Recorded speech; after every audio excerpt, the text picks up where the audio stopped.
Hello, Dr. Mack here, just checking in as we head into a new week where you will be taking those tools you learned about and perhaps creating your own peace-building philosophy that will be used as a guide as you navigate your roles as leaders, healers, peace builders, managers, family members, moderators, mediators, and so this week can be pretty beneficial to you all.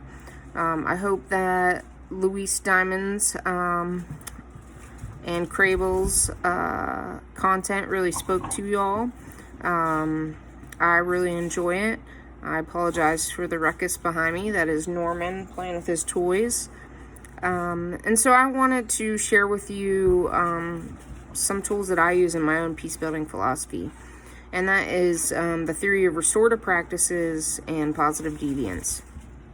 Restorative practices is taken from the restorative justice movement. It is a way to repair harm, restore relationships, but it's based off of the presence of an already established network of relationships, or social capital, as some may call it. So for example, I've used it in communities where there were distraught family members with police relationships, to fighting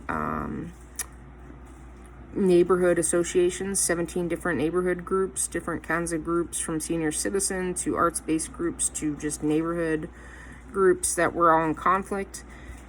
And so what I did was took abandoned buildings, turned them into coffee shops, nonprofit coffee shops that gave back to the community, to create a space for those groups and people to come together. Because in some of those communities, they were food deserts, no restaurants, no coffee shops, no gas stations, nowhere to gather to repair that harm that was done in the past. The cool thing about restorative practice is it's not just repairing harm, much like restorative justice. It is also preventing harm in the future. So it's a tool that's often used. I used it in my dissertation. You can look it up. It's now being used in schools a lot because, before, where principals would just give a late child detention or demerits, they're now, really concentrating on the child as a whole. Why were they late? Were they late because they were getting their brother and sister off to school because their mom is working 3 jobs or did not return home? It's a cool concept and really fits well within the mind of peace building and peacemaking, because as you know, restorative justice was taken from actually in Native American peacekeeping circles. So just like we all will have our own tools that we're interested in, we'll all have our own philosophies that will guide us going forward. Another part of my philosophy is positive deviance. Oftentimes when something isn't working or when there's conflict, we often say, let's fix it. What's wrong? It's not healthy. It's bad.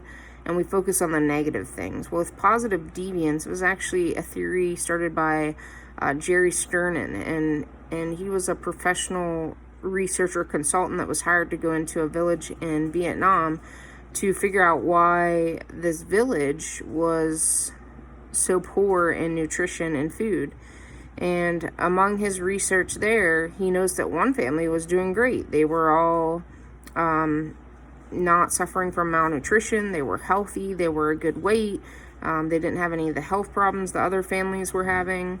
And so he went and spoke to them about what they were doing differently.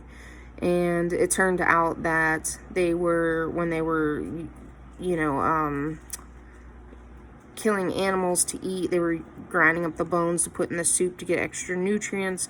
They were feeding their children 3 to 4 times a day instead of just twice a day. They were having their children wash their hands every day before they ate. So just these small items. And so it was a return to focusing on what is working to find out the problem instead of always focusing on the negative of what isn't working. And so I also use positive deviance as a part of my peace building philosophy, because oftentimes I think that we focus too much on the negative and we don't highlight the positive enough whenever we're handling conflict, whenever we're trying to establish peace between, brothers, sisters, workmates, whatever the case might be. So I thought I'd share some components of my peace building philosophy. I hope that these readings spoke to you. I hope that some of the peace building tools ignited you, and you can use them as you finish out your peace building projects. Can you believe that we're on week 8, 9 technically, and there's only a few more weeks left? I can't believe it. It is going so fast. I hope that you are enjoying it. As always, feel free to reach out should you need any support. I know I have a few meetings with you all this week, private meetings that some people had requested. That's still open if you need some extra support. I hope you have a good upcoming holiday weekend, and as always, feel free to reach out should you need anything, and take care.